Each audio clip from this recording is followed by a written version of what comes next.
نماز اچھی ہے، روزہ اچھا ہے، حج اچھا ہے، زکوٰۃ اچھی ہے۔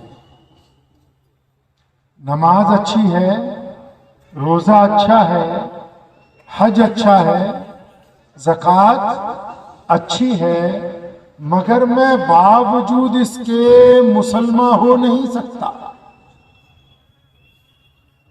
نماز اچھی ہے، روزہ اچھا ہے، حج اچھا ہے، زکوٰۃ اچھی ہے، مگر میں باوجود اس کے مسلمان ہو نہیں سکتا، نہ جب تک کٹ مروں میں خواجہ بطحا کی حرمت پر صلی اللہ ابھی بھی آواز ہے، صلی اللہ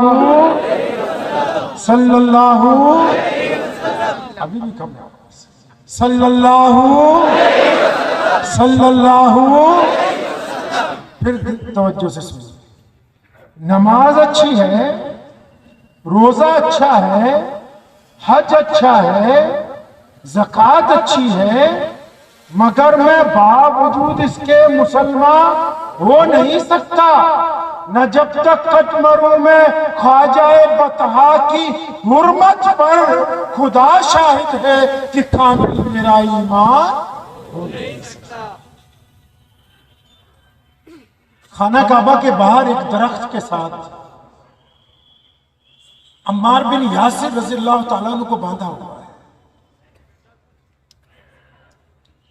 عمار بن یاسر غلام ہے، اسلام کی پہلی شہید سیدنا سمیہ رضی اللہ تعالیٰ عنہ کے بیٹے، اور ان کے والد بھی سب سے مردوں میں پہلے شہید ہیں، حضرت یاسر رضی اللہ۔ عمار کو درخت سے باندھا ہوا ہے، ابو جہل اور عتبہ دونوں کھڑے ہو کے عمار کی پٹائی کروا رہے ہیں، عمار پر ظلم ہو رہا ہے، اس کو مجبور کیا جا رہا ہے کہ تم محمد رسول اللہ صلی اللہ علیہ وسلم کے دین سے انکار کرو۔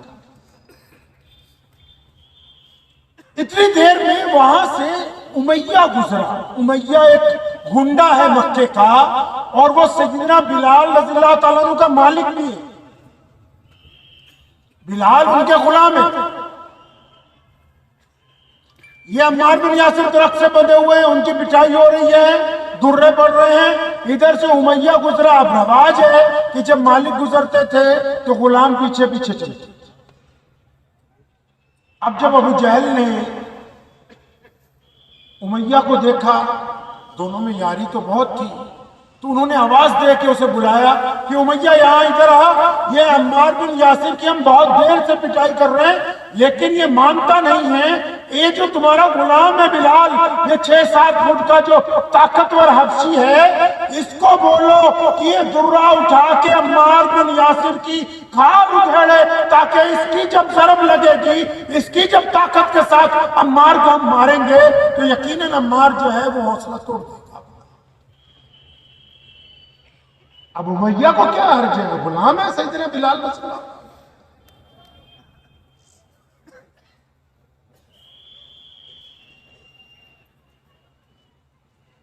تو سیدنا بلال رضی اللہ عنہ تو غلام ہے۔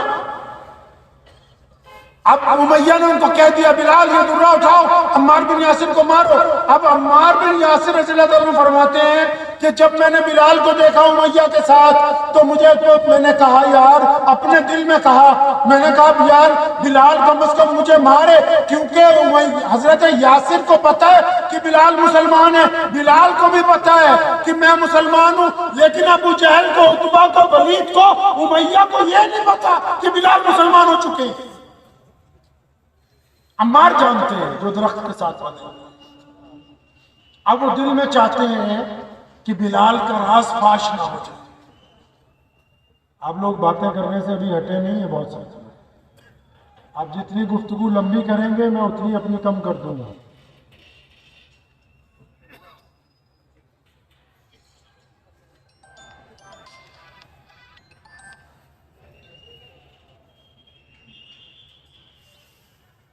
تو سیدنا عمار بن یاسر رضی اللہ تعالیٰ عنہ اپنے دل میں سوچتے ہیں کہ بلال مجھے مارے نہیں، مجھے مارے تاکہ ان کا راز نہ کھل جائے۔ اب جب بلال رضی اللہ تعالیٰ عنہ آگے بڑھے، امیہ نے کہا مارو ان کو، تو بلال آگے بڑھے چند قدم، وہ درہ زمین پہ گرا ہوا تھا، جب درہ اٹھانے کے لیے جھکے تو عمار بن یاسر نے سرگوشی میں آہستہ سے کہا کہ یار خدا کے لیے 2-4 درہ مار دینا، کوئی بات نہیں، میں برداشت کر لوں گا۔ ہیں دونوں محمد رسول اللہ کے صحابی نا، ایک دوسرے کی عادتوں کو جانتے ہیں، جو یار ہوتے ہیں وہ ایک دوسرے کی عادتوں کو جانتے ہیں۔ اب یہ کیونکہ عمار بن یاسر سیدنا بلال کے دوست ہیں، ایمان والے بھائی ہیں، وہ بلال کی عادتوں کو جانتے ہیں، تو اس لیے خود ہی انہوں نے فرمائش کر دی سرگوشی کے ساتھ کہ بلال یار چند درے مار دے، کوئی بات نہیں، تیری جان بچی رہے گی۔ تو بلال رضی اللہ عنہ نے ان کی بات نہیں سنی، درہ اٹھایا اور تیز تیز گھمانے لگے۔ ایک دفعہ عمار بن یاسر کو دیکھا جو درخت سے بندھے ہوئے ہیں، پھر پلٹے پیچھے کی طرف اور وہ درہ پوری طاقت کے ساتھ ابو جہل کے منہ پر پھینک کے مارا اور فرمایا تو کیا سمجھتا ہے کہ عمار اکیلا؟ میں بلال بن محمد رسول اللہ کا غلام ہوں۔ یہ رسول اللہ صلی اللہ علیہ وسلم کے دور کا وہ واقعہ ہے کہ جہاں سیدنا بلال رضی اللہ تعالیٰ عنہ نے یہ بات طے کی کہ جو ایمان قبول کر لیں گے وہ دوگلے نہیں ہوں گے۔ اللہ کو دوگلا بندہ پسند نہیں ہے، گھر والوں کو بھی دوگلا پسند نہیں ہے، یار دوستوں کو بھی دوگلا پسند نہیں ہے، سرکار کو بھی دوگلے لوگ پسند نہیں ہیں، حکومت کو بھی دوگلے نہیں پسند، سیاست دانوں کو بھی دوگلے نہیں پسند، لیکن یہاں سیدنا بلال رضی اللہ تعالیٰ عنہ نے، حالانکہ اس کے بعد تشدد کی جو ابتدا ہوئی ہے، سیدنا بلال رضی اللہ تعالیٰ عنہ کو گلے میں رسی ڈال کر ریت کے اوپر کھینچا جا رہا ہے، مکے کے تمام بچے ان پر پتھر برسا رہے ہیں، آخر ان کو امیہ نے ایک طاقتور پتھر چھاتی پہ رکھا جس کا وزن اتنا ہے کہ پسلیاں چرچرا رہی ہیں، سیدنا بلال کو الٹا لٹکایا گیا، سیدنا بلال رضی اللہ تعالیٰ عنہ کے اوپر صبح شام تشدد کیا گیا۔ اس واقعے کے بعد کہ اچھا تم نے تو ہمیں بتایا نہیں تھا کہ تم ہی محمد رسول اللہ صلی اللہ علیہ وسلم کا غلام ہے۔ تو بلال رضی اللہ تعالیٰ نے طے کر دیا کہ دوگلی چیزیں اسلام میں نہیں چلنے والی ہیں۔ جیسے ہمارے آج کل ہے نا دوگلے نمازی، مسجد میں نمازی ہیں، گھر جا کے عیاش ہیں، مسجد میں نمازی ہیں، باہر سود خور ہیں، مسجد میں نمازی ہیں، باہر دوسروں کی لڑکیاں چھیڑتے ہیں، تو یہ دوگلے ہیں۔ تو سیدنا بلال نے کہا کہ جو محمد رسول اللہ کے دین میں آ گئے ان میں دوگلا پن نہیں ہوگا، بس یا دائیں طرف یا بائیں طرف۔ اب بلال کے اوپر تشدد کا سلسلہ شروع ہو گیا، روزانہ مار پڑتی ہے، تنگ آ گئے لوگ، گھبرا گئے، لیکن محمد رسول اللہ صلی اللہ علیہ وسلم اس ظلم کو دیکھتے ہیں تو ان کو دکھ ہوتا ہے۔ انہوں نے ابو بکر صدیق کو کہا کہ میرے دوست جاؤ تو بلال کو خریدو، بلال کو آزاد کرواؤ اس ظلم سے۔ اب سیدنا ابو بکر صدیق رضی اللہ تعالیٰ عنہ امیہ کے پاس پہنچ گئے، بلال کی قیمت لگائی جا رہی ہے، نیت کر کے چلے گھر سے کہ اگر کروڑوں میں بھی سودا ہوگا تو کرنا ہے، کیونکہ محمد رسول اللہ صلی اللہ علیہ وسلم نے حکم کر دیا۔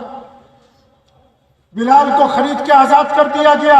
اب آزاد ہونے کے بعد بلال کیا کرتے ہیں؟ اب بلال اس گلی سے جب نکلتے ہیں چلتے چلتے زور سے کیا آوازیں مارتے ہیں؟ اللہ احد اللہ احد اللہ احد۔ اگر کوئی پوچھتا کیا بات ہے بلال، دور سے فرماتے ہیں لبیک یا رسول اللہ صلی اللہ علیہ وسلم، ارے میں گواہی دے رہا ہوں بار بار کہ رب کریم کے علاوہ عبادت والا کوئی نہیں ہے، جس کی عبادت کرے میں گواہی دیتا ہوں کہ محمد رسول اللہ کے رسول ہے۔ آزاد تو ہو گئے، لیکن جب اعلان توحید کرتے پھر پٹائی ہوتی۔ ابو بکر پھر پہنچے بلال کے پاس کہ یار تو روزانہ بازار سے گزرتا ہوا زور زور سے کہتا اللہ الصمد اللہ الصمد، آہستہ نہیں کہہ سکتا؟ اپنے دل میں کہہ لے۔ تو سیدنا ابو بکر صدیق کیونکہ انہوں نے آزاد کروایا اور وہ سب سے بڑے مسلمان ہیں، ان کی رائے کو سیدنا بلال نے ایک دن مانا، چلتے ہوئے آہستہ آہستہ کرتے ہوئے گئے، دوسرے دن پھر صبح سے دوبارہ شروع ہوئے، اللہ الصمد اللہ الصمد، پھر پتھر پڑ رہے۔ حضرت ابو بکر صدیق نے پھر ٹوکا، وہ تجھے کل سمجھایا تھا تھوڑا آہستہ کہا کرو۔ فرمایا ابو بکر آپ میرے بڑے ہیں، میرے بھائی ہیں، رسول اللہ صلی اللہ علیہ وسلم کے دوست ہیں، لیکن خدا کی قسم جب تک میرے اوپر تشدد نہ ہو محمد رسول اللہ زندہ باد کہنے کا مزہ ہی نہیں آ رہا تھا۔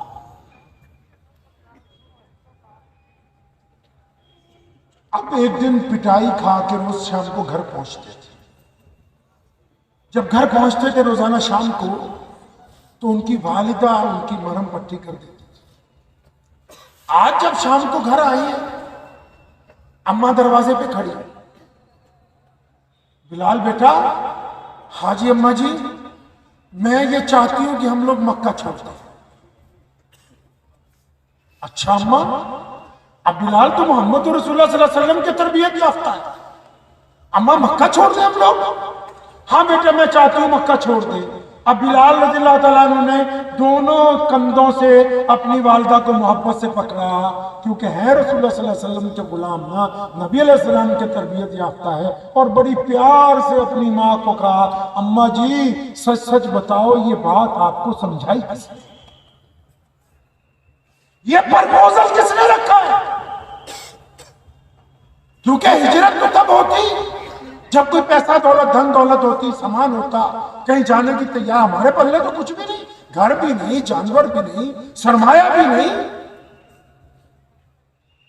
اماں کو کہا اماں سچی تو بتاؤ نا، یہ پرپوزل آپ کے سامنے کس نے رکھی؟ یہ رائے کس نے دی آپ سے؟ اب اماں نے کہا بیٹا اصل میں آج جب تم صبح نکلے نا تو تمہارے جانے کے بعد مکہ المکرمہ کا جو گورنر ہے ابو جہل اور اس کے جو ساتھی ہیں کیبنٹ میں، جو امیہ ہے، عتبہ ہے، ولید ہے، عبداللہ بن جدان ہے، ابو لہب ہے، میرے بچے بلال، یہ سارے کے سارے بڑے بڑے چودھری آج اکٹھے ہو کے آئے تھے۔